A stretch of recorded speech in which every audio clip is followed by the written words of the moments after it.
All right, so in order to be successful in this course, we are going to be utilizing what is called a virtual machine. Now, virtual machines are known as VMs for short, and a VM is just a machine on top of a machine.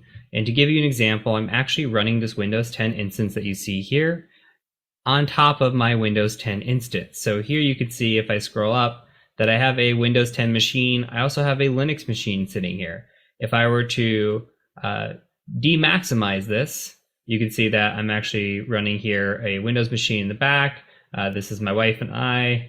And you come through here, we just blow it back up, and we're back inside of our machine. So a virtual machine is just a machine inside of a machine. So what we're going to be doing is we're going to be utilizing this to build out labs. That way we don't have to actually have a bunch of hardware. We can just use this for our course and run what we need to on top of our own machine already. Now, this can get resource intensive.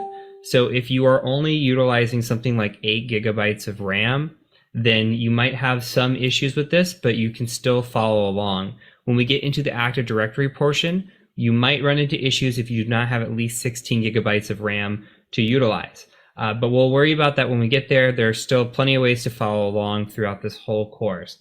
So another thing to note is that I use VMs every single day. This machine that you see here is actually my day-to-day pen testing machine. So I run a Kali Linux instance on top of my Windows machine and utilize that to do penetration testing. So I'm going to demonstrate that to you and how we're going to build out our labs with that. And a lot of us in the industry run through VMs as opposed to running it directly on metal or on a machine.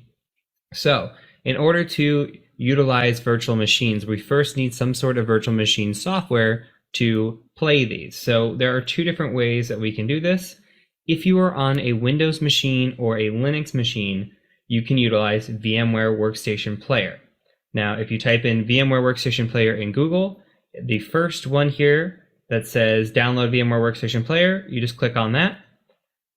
And if you are in a Mac environment, you're going to be utilizing Oracle VirtualBox. So if you type in Oracle VirtualBox, you come here and you go to Downloads. You have your option there as well. So in this course, I will be using VMware Workstation Player.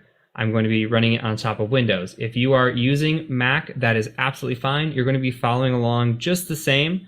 All you need to be able to do is follow the same instructions that I give you, and you will be A-OK. So if you scroll down here, you can see try Workstation Player for Windows or try Workstation Player for Linux. Go ahead and just select Download Now. That should bring up a download, and go ahead and save it. If you're doing VirtualBox, go ahead and download for OS X. I will download the Windows version just so that we can see what that looks like as well. So I'll save both of these. So let's view our downloads, and we've got VMware Workstation Player here. I'm going to go ahead and open this one, and we're going to install this. And this will be very point and click. So next, accept the agreement, possibly give away our first child. Yeah, we should go ahead and install the enhanced keyboard driver while we have this. And then we don't need to join any improvement programs or check for product update. That's okay. We will install desktop, start menu. You check your preferences as you like it. I'm just going to install all this, and this should just finish here in just a second. Okay, then you'll be brought to this screen once everything's done. It should take about a minute or two, and we're going to go ahead and hit finish. And it's going to want a restart to take effect. You can go ahead and restart your system. I'm going to say no right now. Let's go ahead and install VirtualBox if you are a Mac user. We'll hit next. Next here. Next, and yes, and install. Accept. And again, very point and click with the installation. Select install and any options that do pop up. And then we can start Oracle VM if we want. Let's go ahead and just start that. This is what Oracle VM looks like. And let's see if we can start the VMware player here, even though we need a restart. And this is what VMware Workstation Player looks like. So here you can see that we have virtual machines. We can create new virtual machines, open ones, etc. We'll get into that in the next video. So again, if you are using Windows or Linux, this is probably what your view is going to look like for the rest of the time. If you are using Oracle on a Mac, this is what your view is going to look like. Another side pro tip here is that I am using Workstation Pro, and I might utilize this in some instances throughout the course. Other instances, I'll be utilizing the Workstation Player. They are not much of a difference, especially in the beginning. When we get into the Active Directory portion, it might actually be worth it for you all to download the VMware Pro trial, because the trial is 30 days and you can utilize that to get through some sections and actually have nice little windows here to be clean and just have a pro edition.